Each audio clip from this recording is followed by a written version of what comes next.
Iowa beat LSU to advance to the Final Four, 94-87. Let me tell you something. That game was special for a lot of reasons. You get a rematch of the Natty and the Elite Eight for a trip to the Final Four. There's all these storylines. You can't ask for anything better, right? Caitlyn Clark went crazy. She went crazy. She blacked out. I like to say that when a player is in their zone, they're unconscious. She was playing unconscious. 41 points, 7 rebounds, 12 assists.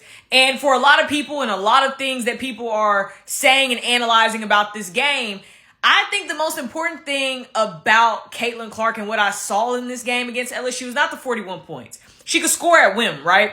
It's not even the 7 rebounds, which that is impressive. It's the 12 assists that I believe won Iowa this game against LSU.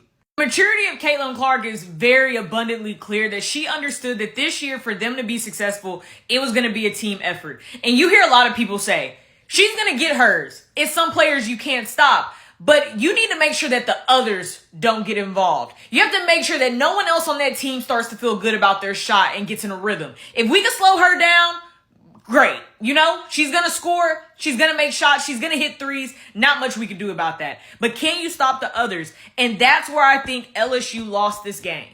When I say the others, it is not a term of just not acknowledging the other teammates that Caitlyn Clark has. But you hear that all the time with people. The star gets their points, yes, but can everyone else step up? Kate Martin stepped up for Iowa. 21 points in this game against LSU. She averages about 11 points when it's a top 5 matchup. So to get 21 on that LSU team was big for Iowa, but she wasn't the only one that helped. And this is where I say those 12 assists for Caitlyn Clark is what you have to circle in this win. Sydney Fultzer had 16 points and was a big spark for Iowa. That's the other side of the others. So if you're LSU, you're putting all this focus on stopping Caitlyn Clark, which they didn't do the best job of, but then they abandoned everyone else, which could also contribute to this win for Iowa, which it was Kate Martin and Sydney Fultzer. That brings me to LSU. Angel Reese was asserting her dominance early on in this game. She finished with 17 points, 20 rebounds, which is a crazy stat line when you think about it. And she really was taking advantage of the thing that Iowa lacks, which is size. Stokey is a great player, but she started to get into foul trouble very early. I thought LSU was going to run more with that, getting Angel more touches. When she touches the ball, it affects their entire offense positively. Because even if her back is to the basket, her vision as a post player is very good. And she's able to get the passes to the correct people, set up the offense. But obviously, too, if her back is to the basket and she's finna post up, most likely that's going in. That's a bucket or she's getting to the free throw line. I thought that they were going to really take advantage of that more, and they went away from it. I thought they would have added Anissa Morrow to that also, putting her on the other side of the block of Angel, maybe popping her up to the free throw line to get more in that mid-range game and really clog that paint. They went away from it.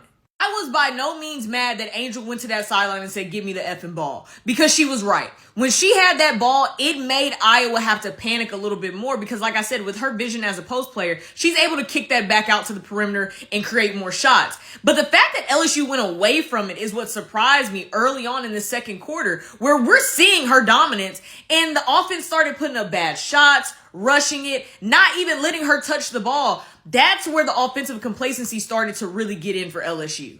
This is also for me to say, stop blaming Hailey Van Liff, okay? It is not her fault LSU lost.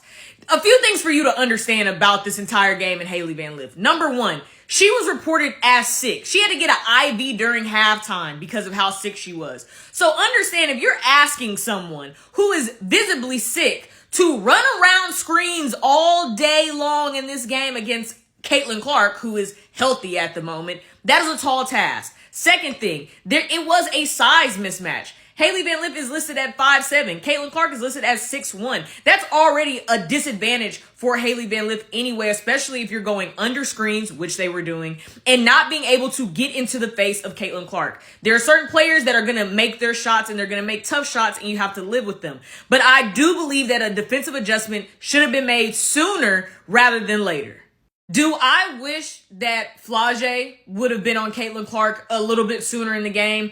Yes, and I think for a lot of people watching at home, you're sitting there saying that. Put Flau'jae on her. Put Flau'jae on her, right? She's the best defender for LSU, and she has proven that. But I do wonder for Kim Mulkey, was the decision not to put Flau'jae on Caitlyn Clark was because of the energy and the stamina, and that she was going to need Flau'jae offensively, which Flau'jae did lead LSU with 23 points. So I wondered, was that more of the scheme? Like, hey, I would rather use her for offense than have her chasing around Caitlyn Clark all game long and exerting all of that defensively. But I do think it would have been pivotal if she would have changed that, because I do believe Flau'jae could have slowed it down for Caitlyn and made it a little bit harder. You're not going to stop a player like that, but you can at least try to diminish what they're able to do, like this, where you got Caitlyn Clark pretty much shooting from the logo again. But there's even more things to understand about LSU's defense. Achilles heel for LSU has always been their defense this season. For a team that doesn't have a lot of depth, they rotate about 7 to 8 players.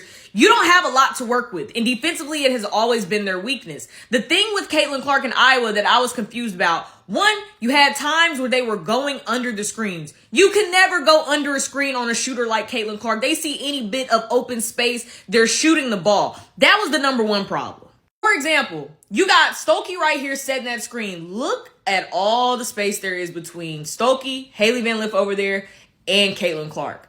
A lot of times, LSU was going under this screen with Caitlyn, which was confusing. Poa did it. Haley Van Liff did it. That was a problem. But another problem for LSU was, if your guards are going to go under the screen with a shooter like Caitlyn Clark, you got to get somebody back into her face. LSU was in a lot of drop coverage, which was a little bit confusing.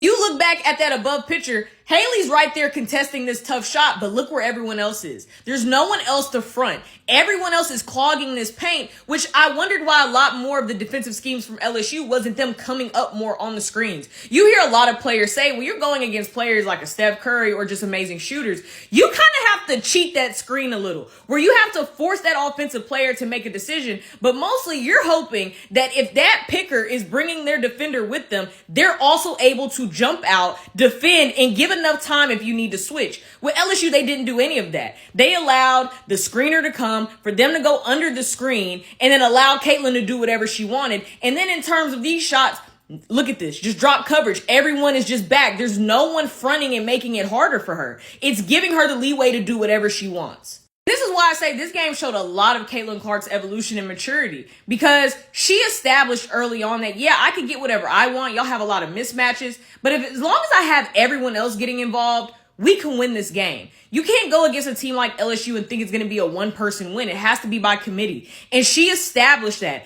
LSU was so fixated on Caitlyn that they were abandoning other players of Iowa, which, again, that's why I say the 12 assists for Caitlyn come into play big. Because a lot of times, that was the screener coming and rolling to the basket. And because they're all frozen on Caitlyn, she's passing the ball. There was a moment in transition, Caitlyn had two options. She could have drove, or she could have really shot that ball, but then she created a third option. She froze Angel Reese in transition and said, y'all are all worried about me. I'm passing right to my teammate to the basket, and it was an easy layup. Those were the differentiating factors in this game for Iowa that beat LSU.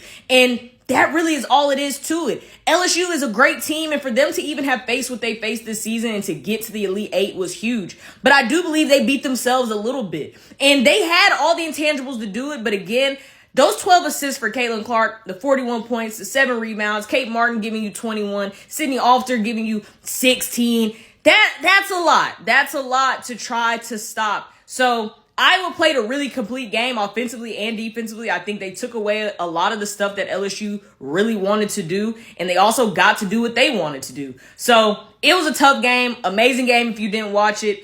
There's a lot of layers to it that we can talk about forever, but this was an impressive win by Iowa, and you know, for LSU, they didn't play their best, and I think they understand that. So it's going to be interesting to see what the future will hold for LSU and if Angel or Haley are going to return.